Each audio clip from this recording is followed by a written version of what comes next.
والسلام على رسول الله وعلى آله وأصحابه وذرياته أجمعين۔ نکاح کی ہماری بحث چل رہی ہے اور نکاح کے اندر جو عاقد ہوتا ہے وہ سفیر محض ہوتا ہے، یعنی جو کسی دوسرے کا نکاح پڑھا رہا ہوتا ہے یا کرا رہا ہوتا ہے وہ دوسرے کی بات پہنچانے والا ہو۔ تو اگر جس کا نکاح ہو رہا ہے وہ اسی مجلس میں موجود ہے، اصل عقد کرنے والا وہی قرار پایا۔ اس بات کا فائدہ کیا ہوگا کہ یہاں پر اسی کو سمجھانے کے لیے دو جزیات کو ذکر کیا۔ فرماتے ہیں کہ امر الابو رجلا ان یزوج صغیرته فزوجها عند رجل او امرأة والحال ان الابا حاضر صح لأن يجعل عاقدا حكما وإلا لا، ولو زوج بنته البالغة العاقلة وبمحضر شاهد واحد جاز إن كانت ابنته حاضرة لأنها تجعل عاقلة وإلا لا۔ الأصل أن الآمر متى حضر جعل مباشر۔ پہلی صورت یہ بیان کی کہ کسی شخص نے مثلا زید کو وکیل بنایا کہ وہ اس کی نابالغ بیٹی کا نکاح فلاں شخص کے ساتھ کرتا ہے۔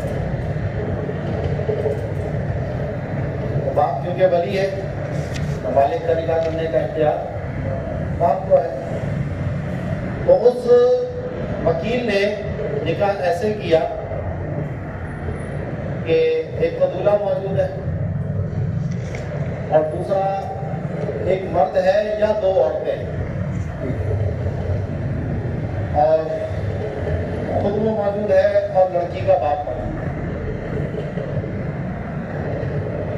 ٹھیک ہے، ایک وکیل ایک دولہا، یہ دو تو ہو گئے عاقل ہیں۔ اس کے علاوہ ایک مرد ہے یا دو عورتیں ہیں اور لڑکی کا باپ۔ اب یہ نکاح ہوا تو یہ نکاح درست ہے، کیونکہ جب لڑکی کا باپ اس مجلس میں موجود ہے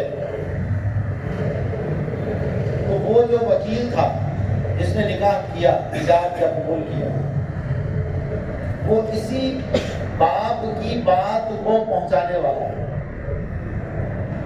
سفیر ہے۔ تو عاقد لڑکی کا باپ قرار پائے گا اور وہ جو وکیل ہے یہ دوسرا گواہ بن جائے گا۔ ایک گواہ تو مرد تھا یا دو عورتیں تھیں، ٹھیک ہے، اور خود یہ عاقد جو ہے اگرچہ عقد کرنے والا گواہ اس کے علاوہ چاہیے، آپ قبول اس نے کیا، لیکن یہ عاقد نہیں مانا جائے گا۔ عاقد جو ہے وہ لڑکی کا جو باپ ہے، جو موکل تھا جس نے وکیل بنایا تھا اس کو، وہ عاقد مانا جائے گا اور یہ گواہ بن جائے گا۔ اب آپ اس میں کہیں کہ اتنی ہیرا پھیری کی ضرورت کیا ہے، خود لڑکی کے باپ کو ہی گواہ بنا لیجیے، ٹھیک ہے نا۔ بھائی ایک وکیل ہو گیا جو عاقد ہے، دوسرا دولہا ہو گیا، یہ دونوں عاقد ہو گئے، دو گواہ موجود ہے تو لڑکی کا باپ کو گواہ بنا لیا، سمجھ رہے بات؟ تو علامہ مقدسی نے یہ بات کہی تھی۔ تو اصل میں لڑکی کا باپ گواہ نہیں، کیونکہ نکاح کے باب میں جب جس کی نمائندگی کی جا رہی ہے وہ شخص خود موجود ہو تو اس کا عاقد بننا جبری ہے. اصلاً عاقد یہی ہے، کیونکہ وہ جو وکیل تھا وہ اسی کی بات کو آگے پہنچانے والا ہے. تو نائب کی ضرورت تو جب ہوتی ہے جب اصل موجود نہ ہو. تو جب اصل خود اسی مجلس میں موجود ہے تو یہ عقد اسی کی طرف منسوخ ہو. اور دوسرا بندہ پھر وہ گواہ بن جائے. تو یہاں تو یہ صورت چلے ممکن تھی کہ باپ کو گواہ بنا لیا جائے، لیکن اگلا جو صورت بیان کہ کسی نے اپنی بالغ بیٹی کا نکاح اس کی اجازت سے، کیونکہ جب لڑکی عاقلہ بالغہ ہو جائے تو اس میں ولایت اجبار تو ختم ہو جاتا ہے. اب جو لڑکی اجازت دیتی ہے تو یہ گویا اس کو وکیل بناتی ہے. لڑکی کا اجازت دینا یہ وکالت ہے. اب جو اس کا ولی ہوتا ہے وہ بطور وکیل کے عقد کرتا ہے. تو اس نے اپنی بالغہ عاقلہ بیٹی کا نکاح اس طور پر کیا کہ ایک دولہا موجود ہے، ایک گواہ موجود ہے اور خود وہ موجود ہے. 3 تو یہ ہو گئے، اور چوتھی جو ہے وہ اس کی بیٹی موجود ہے جو بالغہ بیٹی ہے. اب یہ نکاح کر دیتے ہیں، حجابوں کو بول ہو جاتے ہیں. ٹوٹل یہ 4 لوگ ہیں، دولہا دلہن، لڑکی کا باپ اور ایک گواہ. اب یہاں پر اگر عاقد ہی کو عاقد مانا جائے تو لڑکی کا باپ عاقد ہو گیا، دولہا ہو گیا. اب خود لڑکی بچی ہے اور ایک گواہ بچا، تو گواہی کا نصاب پورا ہے نہیں. ایک عورت کی موجودگی میں تو نکاح نہیں ہوگا نا، 2 عورتیں جائیں گی کون سے. تو یہاں پر یہ نکاح درست کیوں ہو رہا ہے کہ جب وہ لڑکی عاقلہ بالغہ ہے، اگر یہ ایجاب و قبول لڑکی کے باپ نے کیا لیکن کیونکہ وہ لڑکی عاقلہ بالغہ ہے تو اب یہ اس کا وکیل ہے. یہ جس نے الفاظ ادا کیے جب لڑکی اسی مجلس عقد میں موجود ہے تو وہ لڑکی خود عاقلہ قرار پائے گی، اور یہ باپ اس کا سفیر ہے اور اس کی بات پہنچانے والا ہے.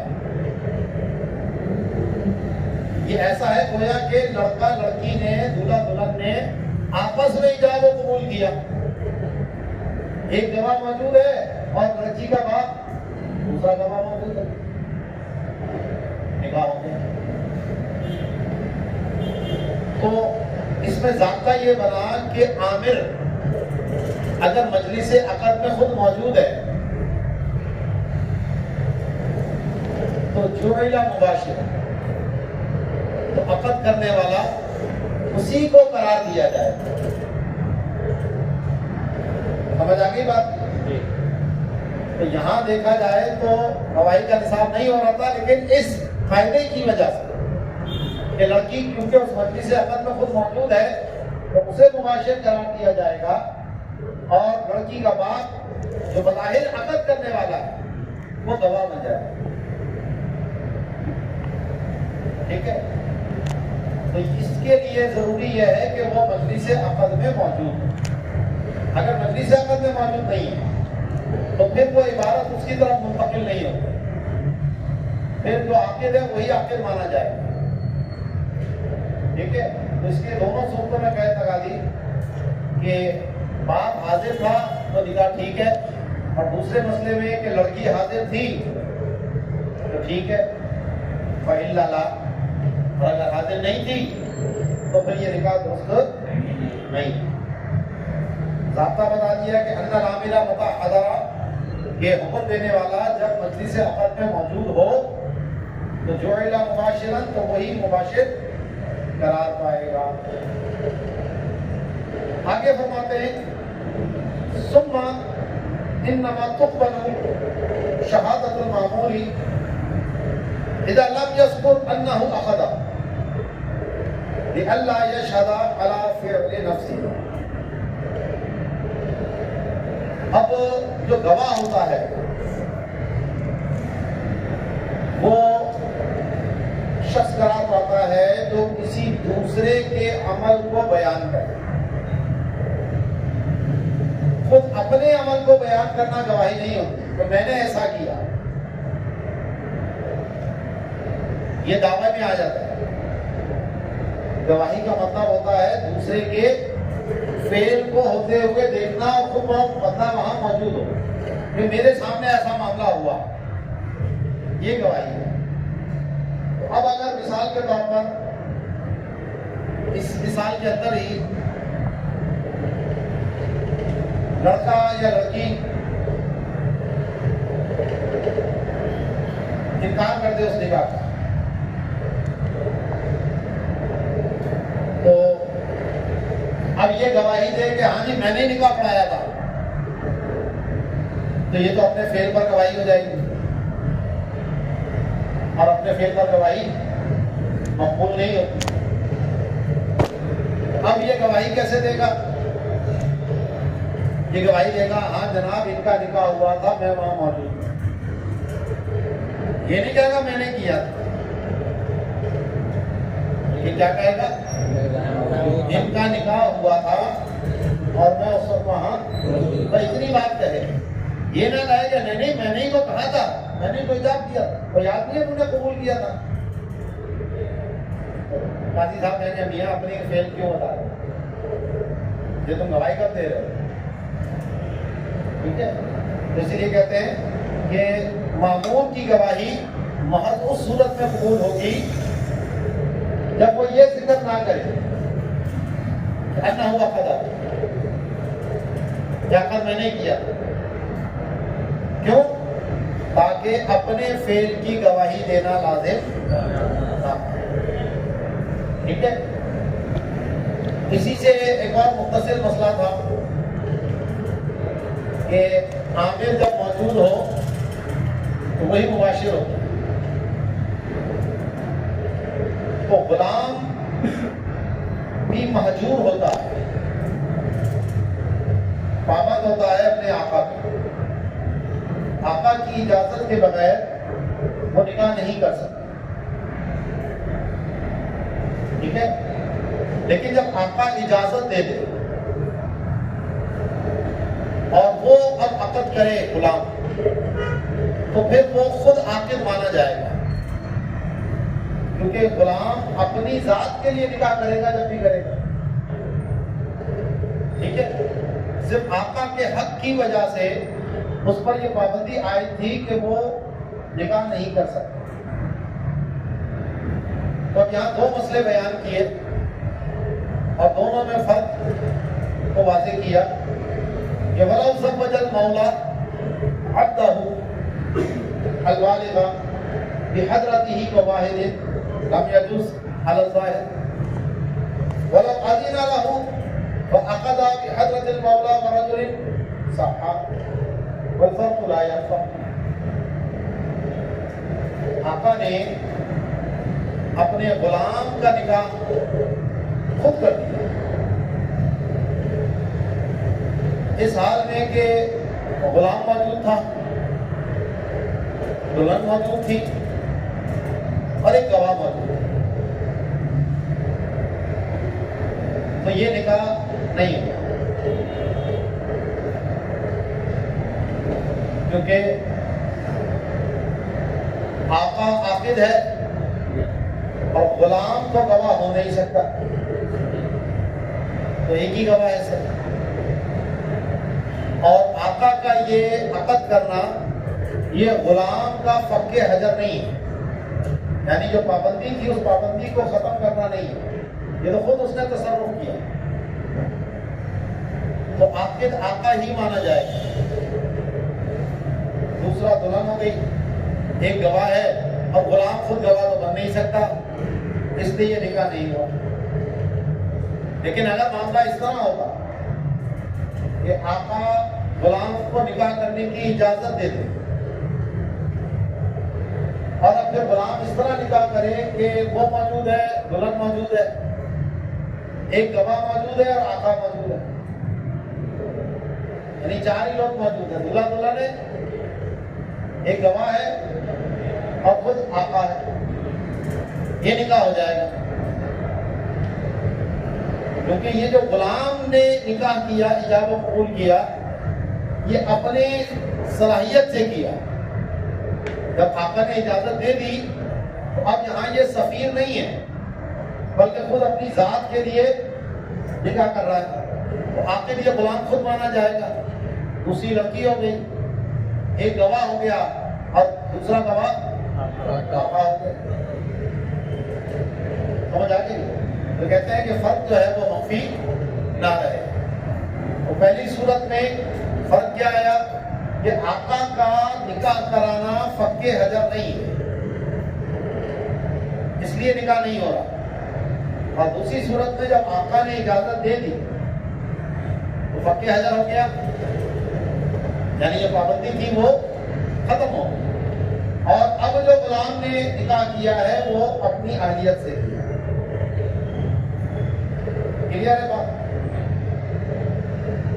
آگے فرماتے ہیں وَلَوْ قَالَ رَجُلٌ لِآخَرَ زَوَّجْتَنِي ابْنَتَكَ فقال الآخر زوجتني أو قال نعم مجيبا له لم يكن نكاح ما لم يقل الموجب بعده قبلت، لأن زوجتني استخبار وليس بعقد بخلاف زوجني لأنه توقيع.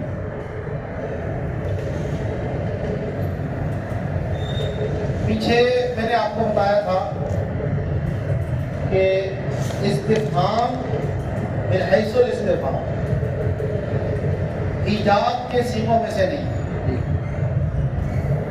کیونکہ استفہام استقبال کے لیے ہوتا ہے، اس میں کوئی خبر طلب کی جاتی ہے. اور نکاح کس چیز کا نام ہے؟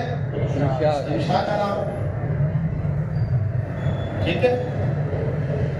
تو اگر کسی نے یوں کہا زوجتنی ابنتک تو اصل یہاں پر استفہام موجود ہے.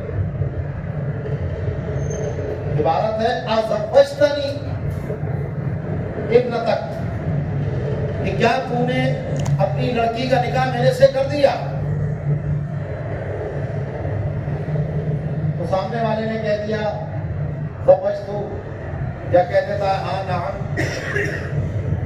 تو اس کا یہ ہاں کہنا یا زوجتو کہنا یہ اصل میں ایجاب ہوگا. اور جب یہ ایجاب ہے تو اب اس کے بعد قبول کا ہونا یہ ضروری ہے.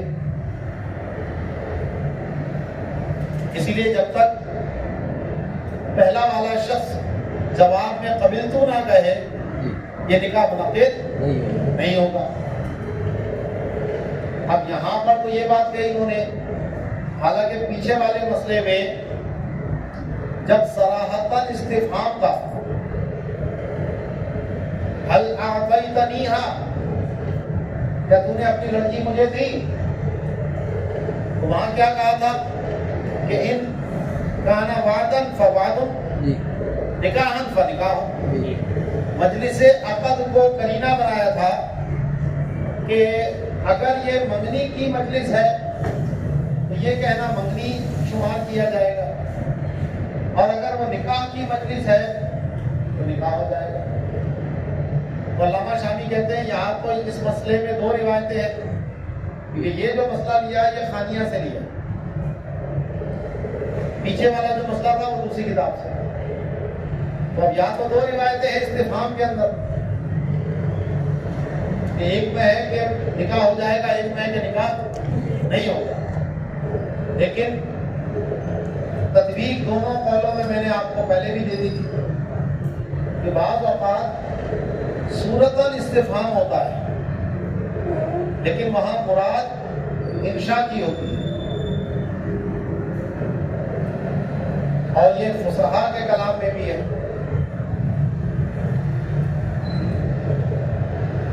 قرآن پاک میں مثال دی تھی میں نے آپ کو، هل انتم منتہون، کیا تم باز آئے؟ تو یہاں مراد استخبار نہیں ہے، بلکہ ان کو باز رہنے کا حکم دیا ہے. انتہو، باز آ جاؤ، مراد یہ ہے. سمجھ آئی؟ تو استفہام من حیث الاستفہام تو نکاح کے صیغوں میں سے نہیں ہے، لیکن بعض اوقات صورتاً استفہام ہوتی ہے اور مرادن وہاں پر انشاء ہوتا ہے، تو وہ انشاء ہوتا ہے.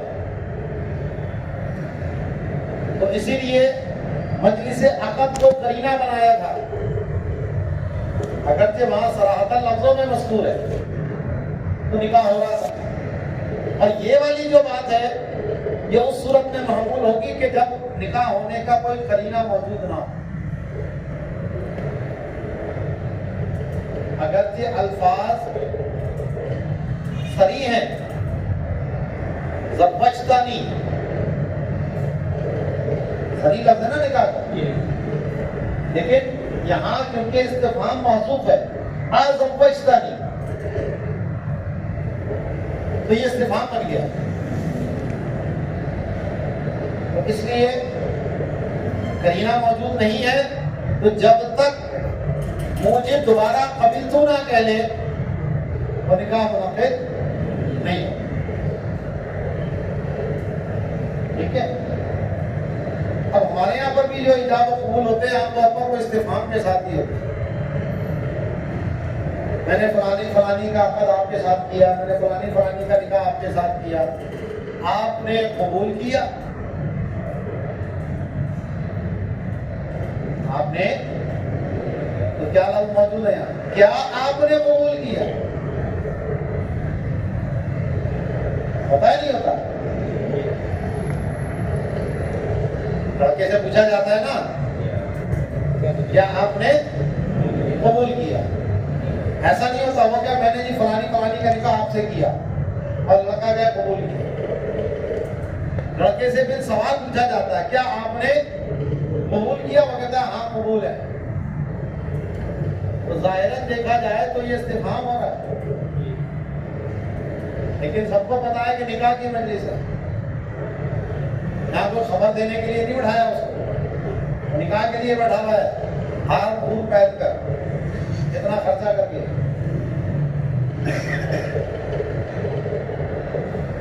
تو یہ نکاح ہو جاتا ہے.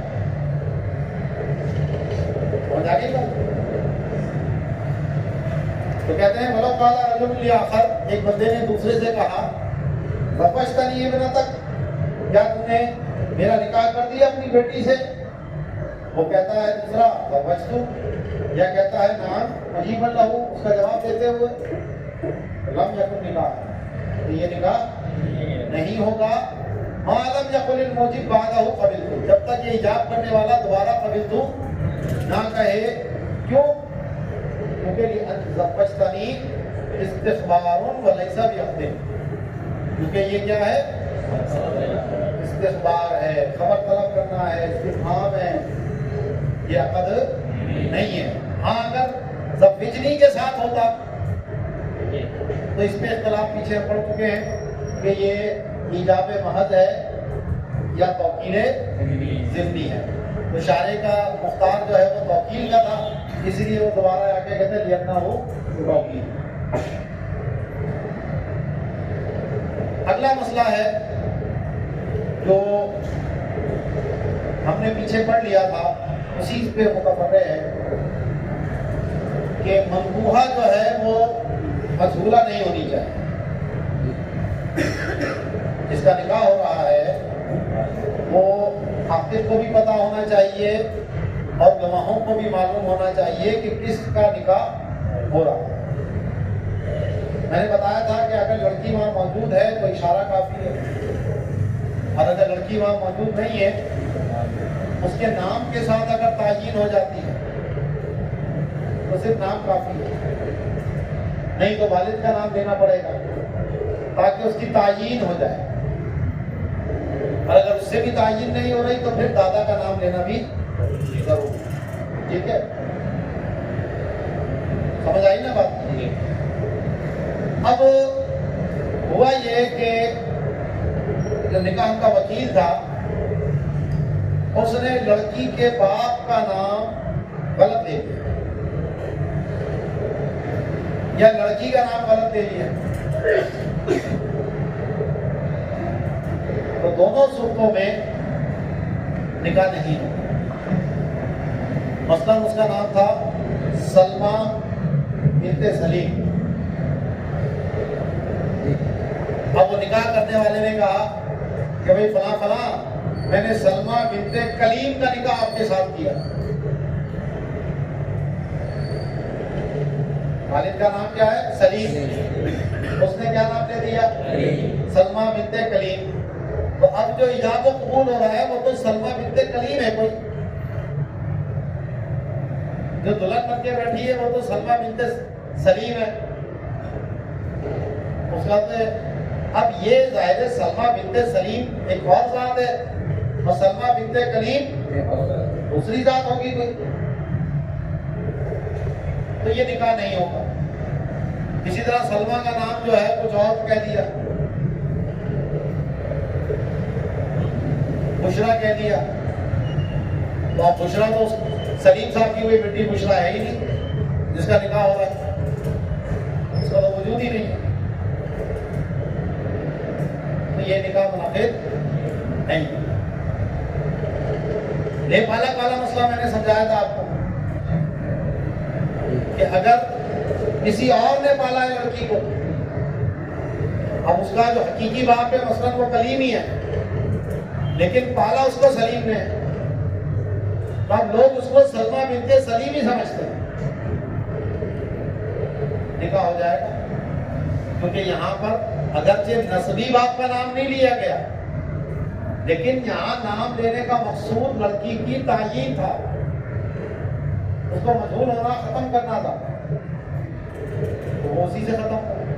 جب بعض اوقات ایک لڑکی کے دو نام ہوتے ہیں، کسی نام سے زیادہ معروف ہے وہ، اسی نام سے لوگ جانتے ہیں، اصل نام اس کا کچھ اور ہے، اس نام سے تعیین نہیں ہو رہی، تو تعیین ضروری ہے سر، گواہوں کو پتہ چل جائے کس کا نکاح ہو رہا ہے، ٹھیک ہے؟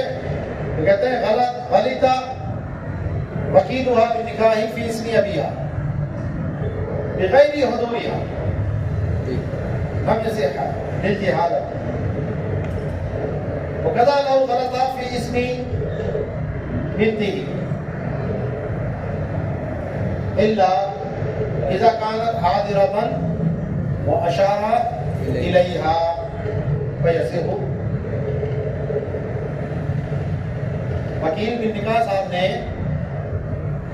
اس کے باپ کا نام غلط دے لیا اور لڑکی وہاں موجود نہیں ہے، تو یہ نکاح درست نہیں ہوگا کیونکہ یہاں جہالت آ گئی تھی۔ سلمہ بنت سلیم کہہ دیا سلمہ بنت کلیم، وہ تو کوئی بنت کلیم کی بات ہو رہی۔ اسی طریقے سے اگر اس کی بیٹی کے نام میں غلطی کر دی تو بھی نکاح درست نہیں ہوگا۔ الا اذا كانت حاضرۃ، ہاں اگر لڑکی اسی مجلس عقد میں موجود ہے اور اس کی طرف اشارہ کر دیا کہ اس کا نکاح کرتا ہوں اور نام غلط لے لیا تو یہ نکاح ہو جائے گا، کیونکہ اشارے کے ذریعے جو تعیین ہے وہ زیادہ قوی ہے نام کے مقابلے۔ ایک نام کی دو ذاتیں ہو سکتی ہیں لیکن جب مخصوص اشارہ کر دیا وہ ماں سوا سے یہ محتاج ہو جائے،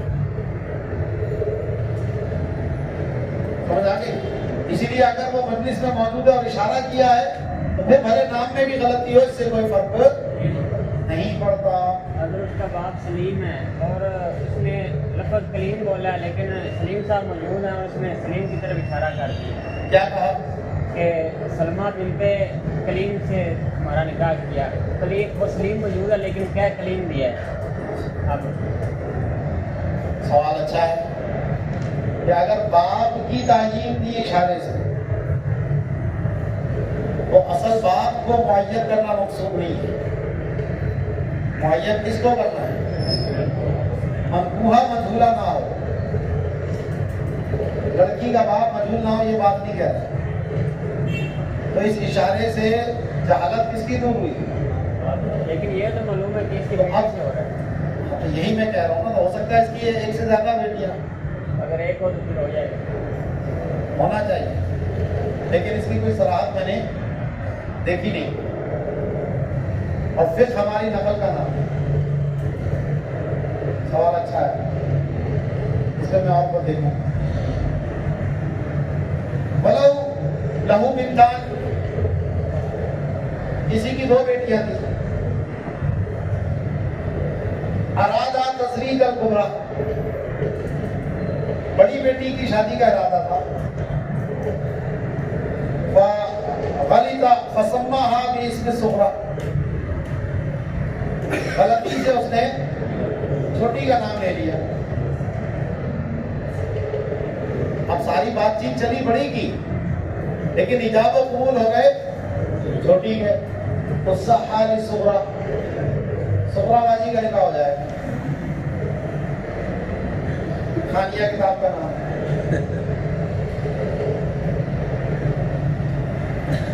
اور یہ اس صورت میں ہے کہ جب دونوں لڑکیاں نابالغہ ہوں، کیونکہ باپ کو ولایت اجبار جبھی حاصل ہے جب لڑکیاں کیا ہوں، تو باپ کا کیا ہوا نکاح فوراً نافذ ہو جائے گا. اگر وہ بالغہ تھی دونوں، تو پھر بالغہ کا اگر اس کی اجازت کے بغیر نکاح کیا جائے تو وہ اس کی اجازت پر موقوف ہوتا ہے. یہ فضولی نکاح مانا جائے گا. ایسی صورت میں اگر صغریٰ قبول کر لے گی یا سقوط کرے گی تو نافذ ہو جائے گا. اور اگر رد کر دے گی، بھائی میرا اس سے کہاں نکاح کرا دو، وہ تو بڑی کے لیے تھا، میرا اس سے کہاں سے نکاح ہو، تو یہ رد ہو جائے گا اگر اس کو رد کرے گی. ٹھیک ہے. یہ جو نفس مسئلہ یہاں بیان ہو رہا ہے، یہ لفظوں میں اگرچہ مذکور نہیں ہے، لیکن یہ مقید ہے کہ جب دونوں لڑکیاں کیا ہوں، نابالغہ ہیں. اور وہ چھوٹی کا بھی نکاح کہیں اور نہیں ہوا ہے، ورنہ اگر نکاح ہو چکا ہے تو پھر دوبارہ نکاح تو ہوگا نہیں. تو یہاں پر کبریٰ کا کرنا چاہتا تھا، صغریٰ کا ایجاب ہو گیا تو نکاح ہو جائے، کیونکہ اس میں جد اور ہزل برابر ہوتا ہے. اب وہ یہ نہیں کہے گا جی غلطی سے نام نکل گیا. تو الفاظ سوچ سمجھ کے آتا. اسی طرح نیچے علامہ شامی نے جزیات نقل کی ہیں. وہ آیا تھا اپنے نابالغ بیٹے کا نکاح کرنے، اور ایجاب کرتے وقت اس نے کہا میں نے آپ کے نکاح میں دی. لڑکے کے باپ نے کیا قبول ہے، تو بیٹے کا نکاح نہیں ہوا، خود ابا جی کا ہو گیا. کیونکہ جو ایجاب کے الفاظ ہے وہ اس کے لیے تھے، کہنا تھا کہ آپ کے بیٹے کے نکاح میں دی، اور کیا کیا دیا، آپ کے نکاح میں دی، اور اس نے بھی کہا قبول ہے، نکاح ہو گیا. اب آپ کے اچھا چلو غلطی ہوگی طلاق دے کے بیٹے سے شادی کر دو، تو ایسا بھی نہیں ہو سکتا. کیونکہ باپ جس عورت سے نکاح کر لے وہ ہمیشہ کے لیے بیٹے پر حرام ہو جاتی ہے. تو یہاں پر بیٹے سے نکاح نہیں ہو سکتا کبھی. تو اس لیے نکاح کے جو الفاظ ہیں اس کا چناؤ بہت سوچ سمجھ کے ہونا چاہیے. انشاءاللہ ایک کلاس پوری میں لگاؤں گا آپ کی، جس میں کن الفاظوں سے وکالت ہو، کن الفاظوں سے نکاح ہو، اور پھر جو ہمارے یہاں مروجہ نکاح نامہ ہے وہ کس طرح بھرا جاتا ہے. انشاءاللہ وہ تفصیل سے آپ کو پورا پڑھاؤں گا. ٹھیک ہے. آگے کہ اگر ایک سے زیادہ لوگ نکاح کا پیغام لے کر جائیں اور جو لڑکی کا باپ ہے وہ اسی مجلس میں نکاح کر دے، صرف ان لوگوں کی موجودگی، تو اب یہاں 2 قول ہیں. ایک قول تو یہ ہے کہ یہ نکاح بغیر گواہوں کے ہوا، کیونکہ جتنے سارے لوگ ہیں وہ سب کے سب عاقد مانے جائیں گے. یہ سب نکاح کا پیغام لے کر آئے نا، تو یہ سب کے سب کیا ہوں گے؟ عاقد ہوں گے. اور جب یہ عاقد ہیں تو گواہ تو کوئی ہے نہیں.